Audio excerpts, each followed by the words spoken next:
আউযুবিল্লাহি মিনাশ শাইতানির রাজিম বিসমিল্লাহির রহমানির রহিম। আজকের এই অনুষ্ঠানের সম্মানিত সভাপতি,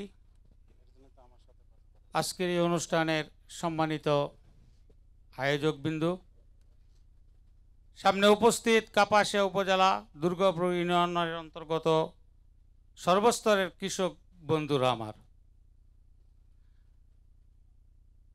আমার আলোচনার বিষয় হচ্ছে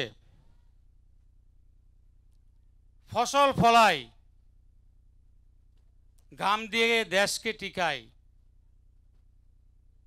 অথচ ন্যায্য দাম আমরা পাই না।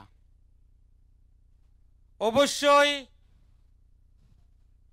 আপনি আমাদের কথা শুনবেন, আমাদের অধিকার নিশ্চিত করবেন, আমরা আপনার কাছে অনেক আশা করি।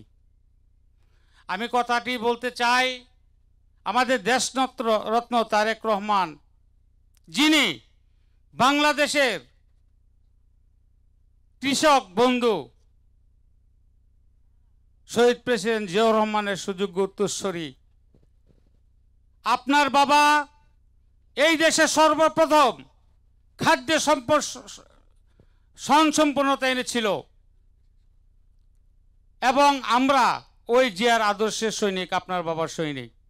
আমাদের কৃষিতে ন্যায্য মূল্য পাওয়ার জন্য আপনার কাছে আমাদের বিনীত অনুরোধ, আপনি আমাদের এই বিষয়টা অবশ্যই দেখবেন। এই কথা বলে শেষ করছি। ধন্যবাদ সকলকে। অসংখ্য ধন্যবাদ আপনাকেও।